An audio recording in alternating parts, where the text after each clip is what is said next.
Friends, మనమైతే ఇప్పుడు తిరుగుడు మల్లంలోని మల్లం అనే గ్రామానికి తిరుగుడు మల్లం అనేది ఎలా వచ్చింది, ఆ పేరు ప్రఖ్యాత ఎలా వచ్చింది, ఆ పునర్నిర్మాణం మళ్ళీ ఎలా అయితే జరిగింది, మళ్ళీ ఈ ఆలయానికి మనం చూస్తున్నట్టయితే వసంతకాల మండపం అంటారు. 100 కాలం మండపం ఇది.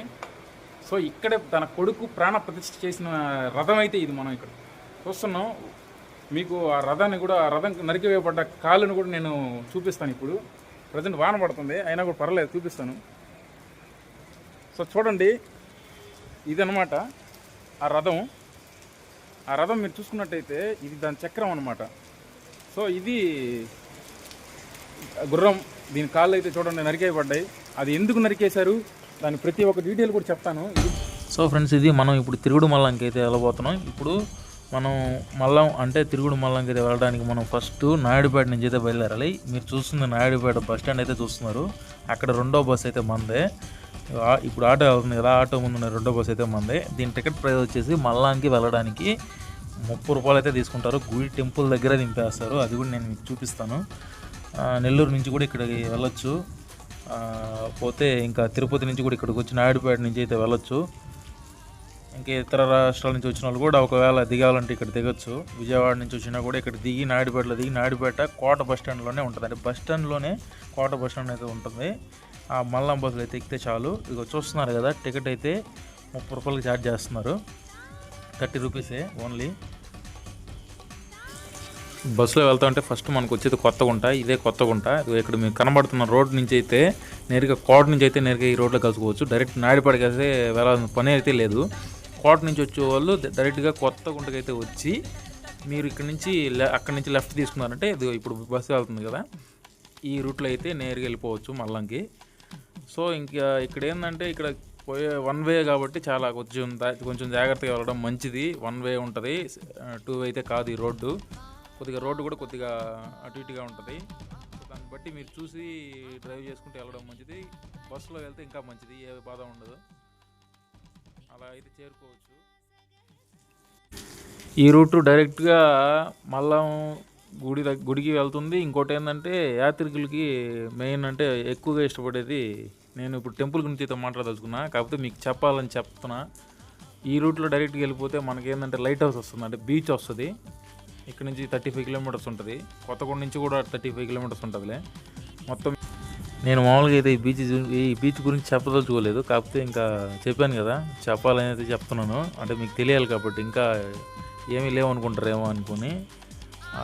ఒకవేళ వెళ్ళాలనుకుంటే వెళ్ళొచ్చు, లేదు మనకు వద్దనుకుంటే టెంపుల్ పర్పస్ వచ్చినప్పుడు టెంపుల్ని చూసుకోవాలి కాబట్టి టెంపుల్ దర్శనం, సుబ్రహ్మణ్య స్వామి దర్శనం చేసుకొని ప్రశాంతంగా అయితే మీ ఇళ్ళకి అయితే వెళ్ళిపోవచ్చు. ఇక్కడ ఒక బీచ్ ఉందని చెప్పడమే ఉద్దేశం తప్ప మిమ్మల్ని అయితే గుడి దగ్గర నుంచి దర్శనం చేసుకోపని పోండి అని చెప్పను. సో మనం దేవుడి పని మీద వచ్చినప్పుడు దేవుడు దర్శనం చేసుకొని ఇంటికి వెళ్తే చాలా మంచిది. అవన్నీ తిరగకుండా కూడా ఇంకైతే మన జర్నీ అయితే స్టార్ట్ చేద్దాం. చూడండి, ఇక్కడ మనం వెళ్ళే దారిలో కూడా బాగుంటుంది. ఈ పక్కన చుట్టుపక్కల పొలాలు, పంట పొలాలు అన్నీ కూడా బాగానే ఉంటాయి. రోడ్డు కూడా బాగానే ఉంటుంది. అంతగా ఏం బాగుండకుండా పోవడం ఏమి ఉండదు, అంతా బాగానే ఉంటుంది. అలా జర్నీ చేసుకుందాం. ఈ మల్లం గ్రామం ఏదైతే ఉందో ఇది చిట్టమూరు మండలం కిందకి అయితే వస్తుంది. ఇది తిరుపతి జిల్లాలో ఉంటుంది. చిట్టమూరు టు మల్లం 7 కిలోమీటర్లు అయితే ఉంటుంది. అలాగే నాయుడుపేట నుంచి మల్లంకి చేరుకోవాలంటే 30 కిలోమీటర్లు. సూలూరుపేట నుంచి మల్లంకి చేరుకోవాలంటే కనీసం 50 కిలోమీటర్లు ఉంటుంది. నెల్లూరు నుంచి మల్లం చేరుకోవాలంటే 102 కిలోమీటర్లు అయితే ఉంటుంది. తిరుపతి నుంచి 90 కిలోమీటర్లు, విజయవాడ నుంచి 500 కిలోమీటర్లు అయితే ఈజీగా ఉంటుంది. మీరు ఎక్కడి నుంచి వచ్చినా కూడా నాయుడుపేటలో దిగి అక్కడి నుంచి నాయుడుపేట బస్ స్టాండ్ నుంచి కోట బస్సులో ఎక్కి మల్లంకి రావాల్సిందే. లేదు మీ ఓన్ వెహికల్స్ ఉంటే అలా అయినా మల్లంకి అయితే వెళ్ళచ్చు. నాయుడుపేట హైవే నుంచి కనీసం 25 కిలోమీటర్లు ఉంటుంది. అలా ప్రయాణించిన కొద్దిసేపటికి మీకు మల్లం అనే బోర్డు అయితే వస్తుంది. అక్కడ అడిగితే చెప్తారు. కొత్తగుంట దాటాలి. కొత్తగుంట దాటిన తర్వాత మల్లం అనే బోర్డు, కొంచెం దూరం వెళ్ళిన తర్వాత మల్లం అనే బోర్డు వచ్చిన తర్వాత అక్కడి నుంచి రైట్ తీసుకోగానే స్టార్టింగ్లో ఉండే టెంపుల్ అయితే మీకు కనబడుతుంది. ఇంకా మీరు ఇంకా టెంపుల్ అయితే రీచ్ అయిపోయినట్టే లెక్క. ఫ్రెండ్స్ చూసారు కదా, ఇప్పుడు నన్ను బస్సు అయితే టెంపుల్ దగ్గర అయితే దించింది. చూస్తుంది మీరు టెంపుల్ అయితే ఇదిగో ఇదే మల్లం తిరుగుడు మల్లం టెంపుల్. నన్నైతే బస్సు ఇక్కడ దించింది, నేనైతే ఇక్కడ దిగేశాను. ఇప్పుడు మీరు బస్ స్టాండ్లో లేదు, బస్ స్టాండ్లో ఒకవేళ ఇక్కడ మిస్ అయిపోయి బస్ స్టాండ్లో దిగిన పెద్ద ప్రాబ్లం లేదు. ఇదిగో ఇక్కడి నుంచి అయితే వాకబుల్ డిస్టెన్స్లో అయితే మీకు బస్ స్టాండ్ ఉంటుంది. అక్కడి నుంచి మీరు నడుచుకొని వచ్చేయచ్చు ఇక్కడ దాకా, పెద్ద ప్రాబ్లం ఏం లేదు.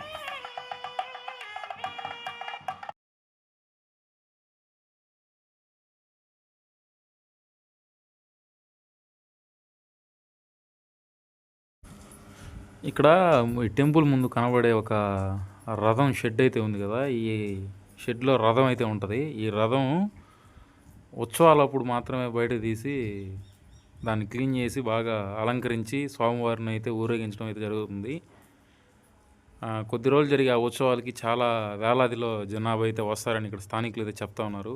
అంగరంగ వైభవంగా జరిగే ఆ ఉత్సవాల్లో మీరు ఈసారి పాల్గొనాలని నేను ఆ సుబ్రహ్మణ్య స్వామిని అయితే వేడుకుంటా ఉన్నాను. అలాగే మనం ఒక దేవాలయానికి వెళ్ళేటప్పుడు దాని చరిత్ర అయితే తెలుసుకోవాలి కదా. సో ఆ చరిత్ర అయితే నేను ఇప్పుడు చెప్తాను. మల్లం అనే పేరు దీనికి తిరుగుడు మల్లంగా ఎలా మారిందో, ఈ ఆలయం ప్రత్యేకత ఏంటో, అసలు ఎలా వచ్చింది ఆ పేరు అని నేను ఇప్పుడు చెప్తాను. ఈ ఆలయం పక్కన ఒక చిన్న చెరువు ఉండేది. ఇక్కడ ప్రజలు పంట పొలాలకు నీరు తిరిగి పోతే ఈ స్థల పురాణం విషయంకి వస్తే మల్లాసురుడు అనే రాక్షసుడు ఇక్కడ ప్రజలు తిరుగుడు మల్లం అనే పేరు వచ్చిన భయభ్రాంతుల పొలాలకు వెళ్ళిన నీరు తిరిగి ఘోరంగా రావడం అనేది ఉండేవాడంట. సో అందువల్ల దేవతలు తిరుగుడు మల్లం అని ప్రార్థించారు. దీనికి ఏదైనా పరిష్కారం చెప్పమని వేడుకున్నారు. వాళ్ళు పరిష్కారం ఒకటే, సుబ్రహ్మణ్య స్వామి రావాల్సిందే అని చెప్పారు. తర్వాత సుబ్రహ్మణ్య స్వామి మల్లాసురునితో ఘోరాతి ఘోరమైన యుద్ధం చేసిన తర్వాత ఆ రాక్షసుడు ఎలాగో చనిపోతానని తెలుసుకున్న మల్లాసురుడు ఏం చేశాడంటే, స్వామి నేను ఎలా చనిపోతాను, అయితే నాకు చిన్న వరం కావాలి అని ప్రార్థించాడు. ఇదే ఊరిలో ఆయన పేరుతో ఒక విశిష్టత ఉండే విధంగా వరం ఇవ్వమని కోరుకున్నాడు. అతనిపై జాలిపడ్డ సుబ్రహ్మణ్య స్వామి ఏం చేశాడంటే, మీ పేరు మల్లాసుర కాబట్టి మల్లం అనే పేరుతో ఈ క్షేత్రం వెలుస్తుంది, నేను ఇక్కడ స్వయంభుగా వెలుస్తానని చెప్పి మాట ఇచ్చాడు. ఆ మాట ప్రకారంగా ఆయన తపస్సు చేస్తున్న ఈ ప్రదేశం మొత్తం కూడా దట్టమైన అడవిగా మారిపోయింది. తీగలు, అడవి కర్రలు చాలా దట్టంగా ఉంటుంది. అదే టైంలో పాండ్యరాజులు లేదా చోళరాజులు తన వేటను కొనసాగిస్తూ ఇటువైపుకు వస్తారు. అయితే తర్వాత దారి తప్పి మార్గమధ్యంలో వెతుక్కుంటూ ఆ రాజు దారి తప్పిపోయాడు కాబట్టి ఆ దారిని వెతుక్కుంటూ ఎంత వెతికినా కూడా దారి అయితే కనిపించదు. ఆయన ఏం చేస్తాడంటే తన కత్తి, తన ఏదైతే ఆయుధం ఉందో దాన్ని తీసుకొని అడ్డుగా వచ్చిన ఆ తీగల్ని చెట్లని నరుకుతూ వెళ్తుంటే అదే టైంలో అక్కడ సుబ్రహ్మణ్య స్వామి తపస్సు చేస్తూ ఉంటాడు. అది పుట్టగా ఏర్పడిపోతుంది. అనుకోకుండా సుబ్రహ్మణ్య స్వామికి చేతికి తగులుతుంది ఆ కత్తి, ఆయన ఆయుధం. చేతికి తగిలిన ఆయుధం వల్ల సుబ్రహ్మణ్య స్వామి రక్తం అయితే దారులుగా పారుతుంది. ఆ క్షణంలో ఇక్కడ సుబ్రహ్మణ్య స్వామి శిలగా మారిపోయాడు అని చెప్తారు. అదేవిధంగా ఆ రక్తం ఎగిరి రాజు మీద పడడంతో ఆ రాజు కళ్ళు కూడా పోతాయి. వెంటనే స్వామి, నేను తెలియక లేదో తెలుసో ఏదో చేసేసాను, నన్ను క్షమించు అని అడిగాడు. సరే, నాకు ఇక్కడ నీ చేతితో గుడి కట్టించు, నువ్వు చేసిన ఈ పాపాన్ని అన్నీ పోతాయి అని వెంటనే ఇక్కడ గుడి కట్టించు అని చెప్తాడు. సరే స్వామి, అలాగే చిత్తం ప్రభు అని. అయితే స్వామి చెప్పినట్టుగా గుడి అయితే ఏర్పాటు చేయడం అయితే జరిగింది ఆ రాజు. ఆ గుడి ఏర్పాటు చేసిన వెంటనే తన చేసుకున్న పాపాలు ఏవైతే ఉన్నాయో అవి పోవడంతో రాజు అలాగే అక్కడ ప్రజలు అతని సైన్యం చాలా సంతోషంగా అయితే జీవించారంట. ఇదైతే పురాణ ప్రకారం ఉంది. ఈ గర్భగుడిలో స్వయంభుగా వెలిసిన విగ్రహం అయితే మనం ఇప్పటికీ కూడా చూడొచ్చు గర్భగుడిలో. అది ఒక ప్రత్యేకమైన ఒక అనుభూతి కలిగిస్తుంది. ఇక గుర్రాల మండపం దగ్గరికి వెళ్తాం, దాని పురాణ గాథ కూడా మనం అయితే తెలుసుకుందాం. ఏదైతే ఇప్పుడు ఈ అద్భుతమైన గుర్రాల మండపం, శతస్తంభం అంటారు, స్తంభాల మండపం అంటారు దీని గురించి కూడా ఒకసారి తెలుసుకుందాం. ఏదైతే గుర్రాల మండపం బాధ్యతను రాజు మండప కళాకారునికి అప్పగించాడు. ఈ ప్రసిద్ధ కళాకారునికి ఒక కుమారుడు ఉండేవాడు. అతనికి అధిక వృత్తి నైపుణ్యాలు కూడా ఉండేవి. తండ్రి కొడుకులు ఈ రథాన్ని చెక్కించడం అయితే జరిగింది. కొడుకు ఈ రథాన్ని ప్రాణప్రతిష్ఠ చేశాడు ఒకరోజు. అప్పుడు ఆ గుర్రాలకు ప్రాణం వచ్చి తాంజావూరులో ఉన్న తన ప్రేయసికి చూపించాలని అనుకున్నాడు కుమారుడు. ఆ గుర్రాలకైతే ఇప్పుడు మీరు చూస్తున్న గుర్రాలకైతే ప్రాణం పోసి తాంజావూరులో ఉన్న తన ప్రేయసికి చూపించి మళ్ళీ తీసుకెళ్లే నేపథ్యంలో అయితే వాళ్ళ నాన్నగారు చూసి, నువ్వు ప్రకృతికి మరి ధర్మశాస్త్రానికి అయితే అడ్డు వెళ్తున్నావు అని అప్పుడు ఏదైతే ఆ మండపం బయలుదేరే సమయంలో ఇదిగో ఈ గుర్రం కాళ్ళు అయితే నరికేస్తాడు. అప్పుడు ఆ గుర్రం అక్కడే తూర్పు వైపుకున్నది వేరే దిక్కుకు తిరిగి ఆ రథం అక్కడే ఆగిపోవడం అయితే జరుగుతుంది. దీన్ని తట్టుకోలేని తండ్రి తన కొడుకుని తన చేతులతో చంపడం అయితే జరుగుతుంది. మనస్తాపానికి గురి చెందిన తండ్రి ఏం చేస్తాడంటే అతను కూడా ఆత్మహత్య చేసుకుని చనిపోతాడు. ఇలా అయితే జరిగింది ఈ శతస్తంభాల కథ ఇది. ఇక్కడ మీరు చూస్తున్నట్టయితే ఇప్పుడు నేను చేయబెట్టాను కదా, దాని వరకు ఇటుపక్క రైట్ సైడ్ ఎద్దు ఉంటుంది, ఈ పక్క శిల్ప కళాకారులు చేసిన ఒక కళ ఇది.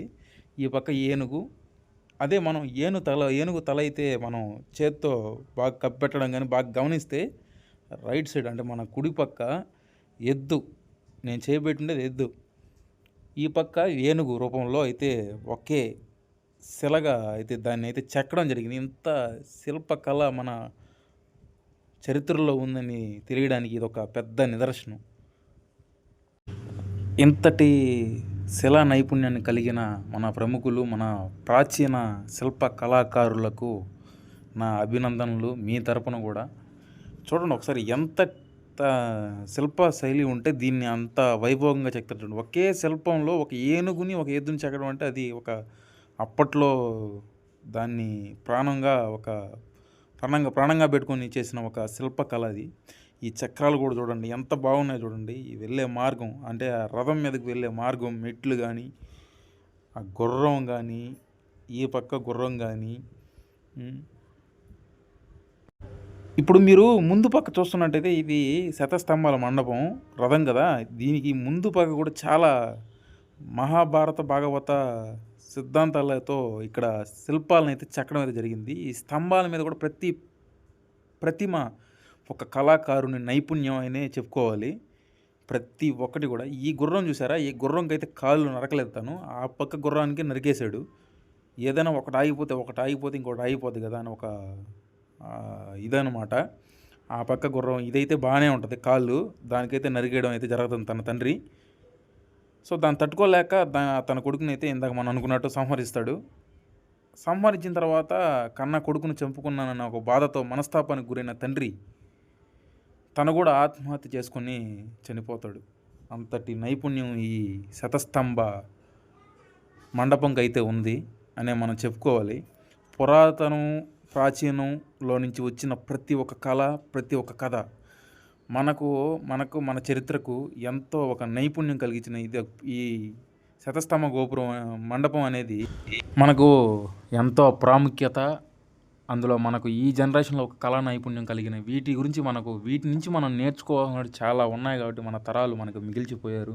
మనం కూడా వీటిని కాపాడుకుంటూ అయితే రావాలి, అది మన బాధ్యత. సో ఇది ఫ్రెండ్స్ ఈ మండపం ప్రత్యేకత కథ. సో మొత్తానికి ఈ కథ, ఇక్కడ ఆలయ చరిత్ర, మండపాల ఏదైతే రథం ఉందో దాని చరిత్ర అయితే మనం తెలుసుకున్నాం కదా. సో ఇప్పుడు మనం అయితే మొదటి ద్వారం నుంచి అయితే టెంపుల్ దర్శనం అయితే చేసుకుందాం. పదండి, టెంపుల్ విశేషాలు కూడా తెలుసుకుందాం. సో మీరు ఇక్కడ చూస్తున్నారు కదా, మీరు ఇక్కడి నుంచి చూడంగానే మీకు ఫస్ట్ స్టార్టింగ్ అంటే ఆలయంలోకి ఎంట్రీ అవ్వగానే కనబడేది శతస్తంభ రథం, 100 స్తంభాల రథం. ఇందాక మనం చెప్పుకున్న ఒక స్టోరీ మీకు ఎంట్రన్స్లోనే ఇది ఎంతో ఆకర్షణీయంగా ఉంటుంది. ఇటువైపు చూసినట్టయితే ఆంజనేయ స్వామి గుడి, దీని చుట్టూ కూడా తిరుక్కొని రావచ్చు. అలా తిరుక్కొని మనం వద్దాం, అలాగే వెళ్దాం, పదండి.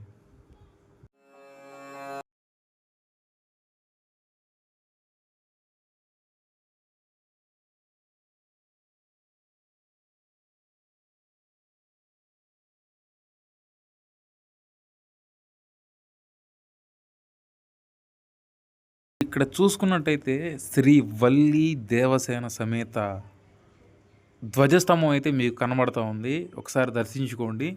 అలాగే ఈ దర్శన చేసుకునేటప్పుడు కూడా ఈ దర్శనం చేసుకునేటప్పుడు ధ్వజస్తంభం దగ్గర నుంచి కర్పూరం వెలిగించి మనం అయితే వెళ్ళొచ్చు. ఇక్కడ టెంకాయ అయితే కొట్టుకోవచ్చు. లోపల స్వామి కూడా కొడతారు అనుకుంటున్నాను నేను.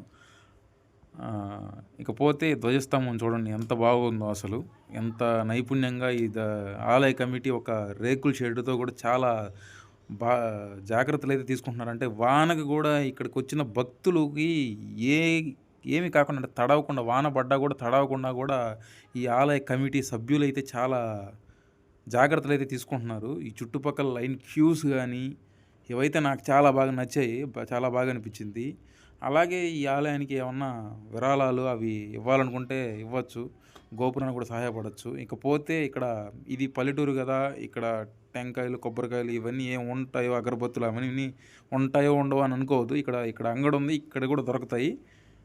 ఈ కొట్లో అయినా మీరు కొనుక్కోవచ్చు. అగరబత్తులు అన్నీ ఉంటాయి. పూజకి సంబంధించిన ఏవైతే ఇక్కడ ఉంటాయో అవన్నీ కూడా ఇక్కడైతే దొరుకుతాయి. ఇది ఇక్కడ మనకు కనబడుతుంది అయితే మెయిన్ ఎంట్రన్స్ అని ధ్వజస్తంభం దగ్గర నుంచి కనబడుతుంది కదా, అదైతే మెయిన్ ఎంట్రన్స్. ఆ మెయిన్ ఎంట్రన్స్ దగ్గరికి మనం వెళ్ళిపో.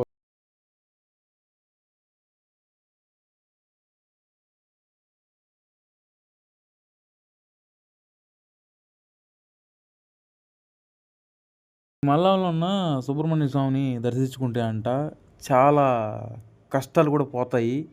అలాగే ఖచ్చితంగా ఆర్థికంగా కూడా బలపడతారు. కార్యసిద్ధి కలుగుతుంది. ఎందుకంటే ఇక్కడ గణపతి దేవాలయం కూడా ఉంది. అందులో సుబ్రహ్మణ్య స్వామి ఆశీస్సులు కూడా పొందవచ్చు. ఇక్కడ వ్యాపారం, వృత్తి ఇలాంటివి కూడా బలపడతాయని ఇక్కడ ప్రసిద్ధి. ఇంకా చాలా రకాలైన ఇబ్బందులు కూడా ఉంటే ఇంట్లో అవి కూడా తొలగిపోతాయని ఒక ప్రసిద్ధి. ఇక్కడ మీరు చూసుకున్నట్టయితే స్వామివారిని ఉత్సవ కైంకర్యాల్లో ఊరేగించేటువంటి ఒక సేవలు అయితే ఇక్కడ ఉన్నాయి. నంది సేవ, నంది వాహనం అయితే ఇక్కడ ఉంది. పక్కన నాగబంధనంతో కలిగిన ఒక నెమలి వాహనం అయితే ఇక్కడ మనం చూస్తూ ఉన్నాం. అలాగే దాని పక్కన చందనంతో కానీ లేదా చెక్కతో చేసిన ఒక మంచి ఆకర్షణీయమైన ఒక పల్లకి అయితే మనం చూస్తూ ఉన్నాం. అలాగే పక్కన రాక్షస ఇది సింహం వాహనం అయితే ఉంది, మనకు చూస్తూ ఉన్నాం. దాని మీద కూడా స్వామివారు అయితే ఉత్సవాల్లో ఊరేగుతారు. అలాగే ఈ టెంపుల్ని ఇది ఇంకో వే అనమాట. ఇక్కడ నుంచి కూడా మనం వెళ్ళొచ్చు. ఇక్కడ పాలాభిషేకాలు కూడా జరుగుతాయి. అలాగే ఇక్కడ ఈ టెంపుల్లో ఉన్న ఒక పూజారులు అయితే చాలా ప్రసిద్ధి, ఎంతో అనుభవం కలిగిన వారైతే ఉన్నారు. చాలా మంత్రోపవేదనాలతో ఇక్కడైతే పూజలు అయితే చేయడం జరుగుతుంది. ఈ రోజుటికి కూడా వేదనాలతో ఏదైతే పూజలు చేస్తున్నారో అవి కూడా ఒక క్రమబద్ధంలో చేస్తున్నారు. ఈ రోజుటికి కూడా అదొక ప్రసిద్ధి ఇక్కడ. ఇప్పుడు మనం ఇక్కడ చూస్తున్నట్టయితే ఇంకో కొన్ని వాహనాలు కూడా ఉన్నాయి ఇక్కడ. ఏనుగు వాహనం, మళ్ళీ ఏనుగు అంటారు దాన్ని. దాన్ని కూడా ఉత్సవాల్లో ఊరేగిస్తారు. సో పక్కన అశ్వవాహనం, దాని పక్కన బంగారు నెమలి వాహనం, ఆయన వాహనం బంగారు నెమలి వాహనం. ఆయన ఉత్సవ కైంకర్యాల్లో ఇవి ఏవైతే ఉన్నాయో ఈ ఊరేగింపులకి అయితే వీటి ద్వారా వీటిపై ఊరేగిస్తారు స్వామివారిని తిరువీధుల్లో. సో ఇక్కడ చూస్తున్నాం బంగారు నెమలని అయితే చూస్తూ ఉన్నాం ఇక్కడ. అలాగే దీని పక్కన కొంత శిలా ప్రతికలతో కూడిన ఒక ప్రణాళికలతో కూడిన ఒక నైపుణ్యాన్ని అయితే చూస్తున్నాం. వీటి మీద కూడా స్వామివారు అయితే ఊరేగుతారంట. సో ఇలా మనం చూసుకున్నట్టయితే ఇక్కడ వెండి నెమలి కూడా ఉంది, నాగబంధనంతో కలిగినది. నాకు తెలిసిన నాగబంధనం అనుకుంటున్నాను, అంటే నాగుపాము ఉంది కాబట్టి. ఇక్కడ చూస్తున్నట్టయితే ఇంకో పల్లకి కూడా ఉంది. మనం ఇలా చాలా పల్లకిల మీద, వాహనాల మీద అయితే స్వామివారు సుబ్రహ్మణ్య స్వామి, శ్రీ వల్లి సమేత సుబ్రహ్మణ్య స్వామి వారు తిరువీధుల్లో, మాడ వీధుల్లో అయితే ఊరేగడం అయితే జరుగుతుంది. అలాగే ఇక్కడ ప్రత్యేకత వినాయకుడు, కార్యసిద్ధికి వినాయకుడు కాబట్టి ఫస్ట్ మనం ఇక్కడ ఆలయం పక్కన అదే మార్గంలో వినాయకుడిని అయితే దర్శనం చేసుకోవచ్చు.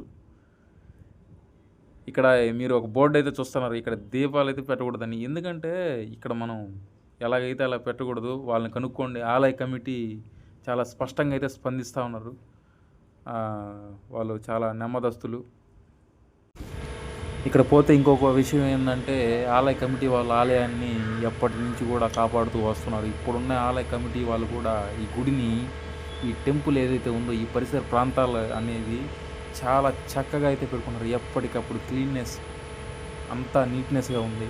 ఎప్పటికప్పుడుకి ఇక్కడ పూజలు అయితే జరుగుతూ ఉన్నాయి. సో మనం ఇక్కడ చూసుకుంటున్నాం ఎంత నీట్గా ఉందో. కొంచెం కూడా చెత్త అలాంటిది కూడా లేదు. ఎక్కడక్కడ క్లీన్ చేస్తూ ఉన్నారు. ప్రకృతి పరిసర ప్రాంతాల్లో అంతా మొక్కలు పెట్టి పెంచడం అయితే జరుగుతుంది. సో మనం ఈ వినాయకుడు కొత్త పెయింట్లు వేసి వీటిని అంతా కమిటీ సభ్యులతో బాగా చేశారు. చూడండి, ఈ కాంపౌండ్ వాళ్ళకి కానీ గుడులకు కానీ ఈ చుట్టుపక్కల పరిసర ప్రాంతాల్లో చెట్లను పెంచడం కానీ వాళ్ళ పద్ధతులు కానీ నాకైతే చాలా బాగా నచ్చాయి.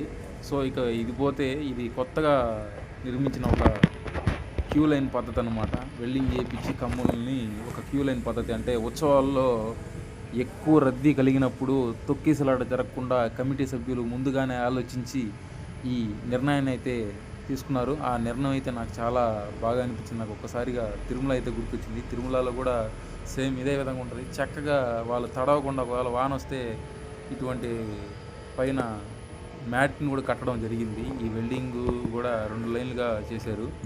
ఎందుకంటే ఇక్కడ మీరు ఈ లైన్లు ఏర్పాటు చేయడం బట్టే మనకు అర్థమవుతుంది ఏ స్థాయిలో ఇక్కడ రద్దీ ఉంటుందో. ఉత్సవాల్లో అప్పుడు చాలా బాగా జరుగుతాయని చాలామంది ఇక్కడ చెప్తా ఉన్నారు.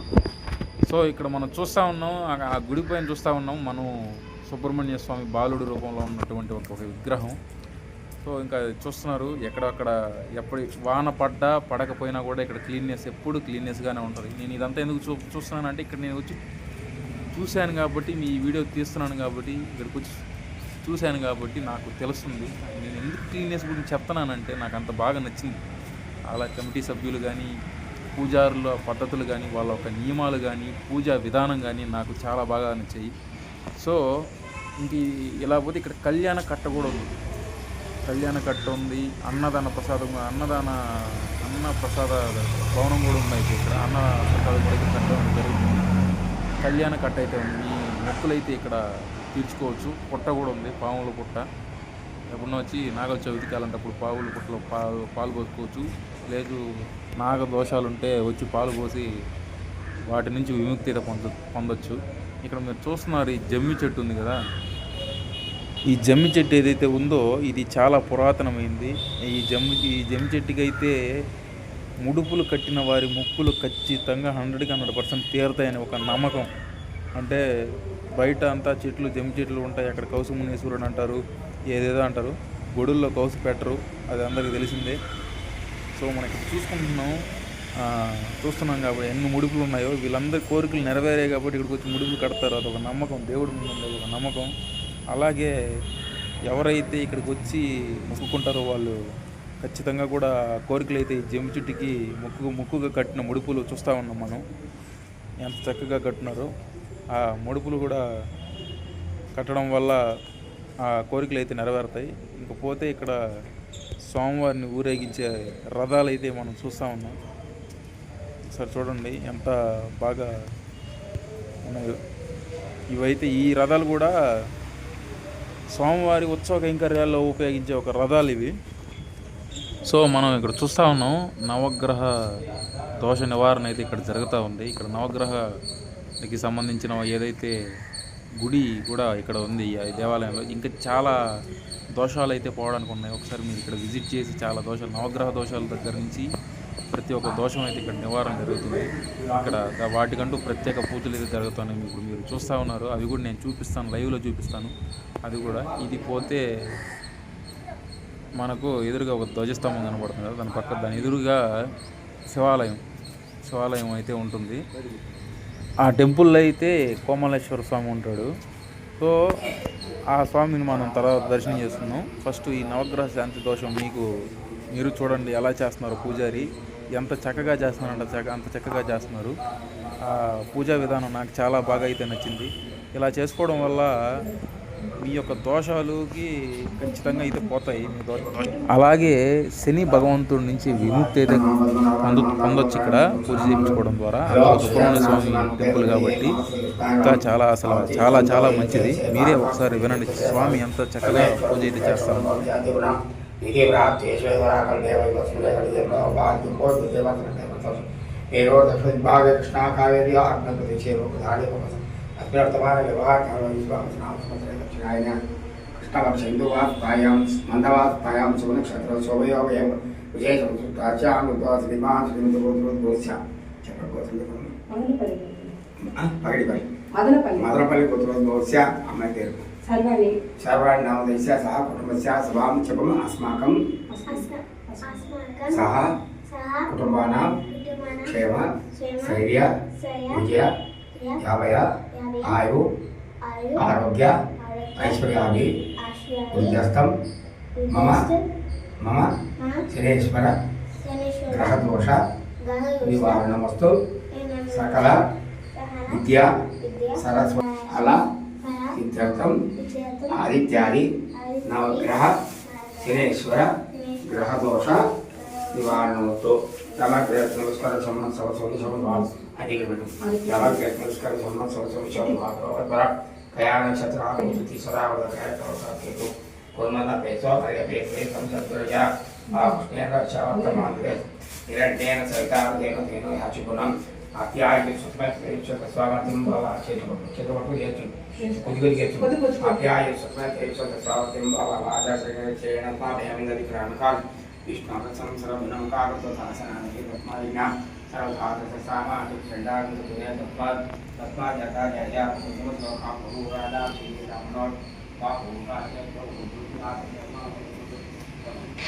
సో మీరు చూశారు కదా స్వామి ఎంత చక్కగా అయితే పూజ చేస్తూ ఉన్నాడో అవన్నీ మీరు చూశారు.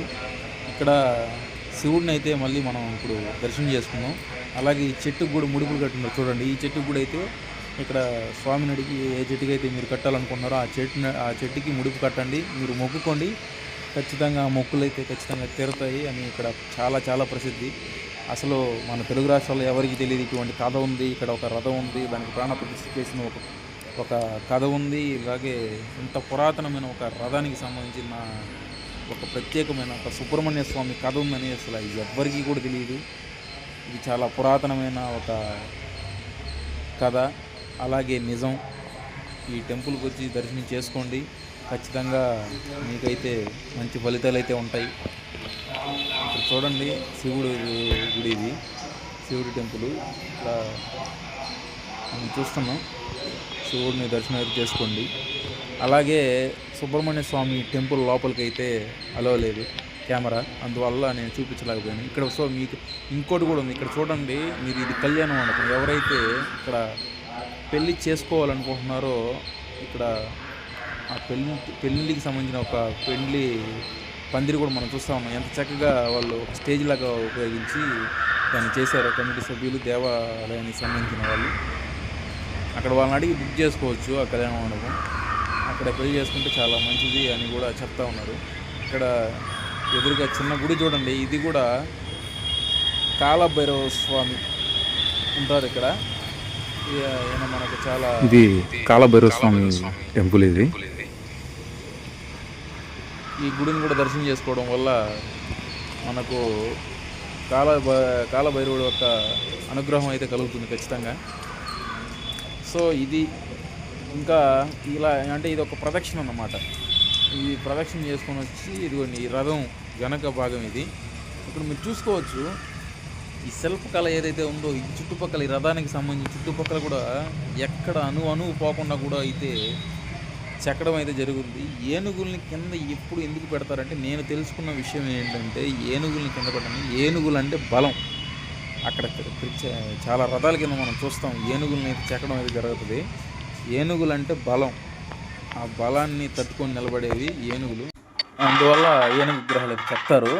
ఇంకా మనం ఇక్కడ చూసుకున్నట్టు సుబ్రహ్మణ్య స్వామి దేవస్థానం, స్వామివారి నిత్య సేవలు అంటే ఏ టైంలో సేవలు ఉంటాయి, ఏ టైంలో అభిషేకాలు ఉంటాయి, స్వామివారి ప్రత్యేక అర్చనలు, వంటి రేట్లు, ప్రైజెస్, టికెట్ ప్రైజెస్ అవన్నీ ఇక్కడ ఉంటాయి. అలాగే ఏదైనా ఒక మంచి రోజు అయితే ఏదైతే ఉందో ఆ రోజున కూడా ఇక్కడ ప్రత్యేకంగా పూజలు అయితే జరుగుతాయి. చూడండి మామూలు రోజుల్లోనే ఎంత వైభవంగా చేస్తున్నారు అసలు. సో ఇది ఫ్రెండ్స్, ఇక్కడ తరచూ పూజలు అయితే బాగా జరుగుతుంటాయి. ఇప్పుడు మీరు చూస్తున్నట్టయితే ఇది పాత గాలి గోపురం అనమాట. రాజద్వార గోపురం అంటారు. ఇది కొన్ని తుఫాన్ల ప్రభావం వల్ల కానీ ఎందుకో పడిపోయింది ఇది.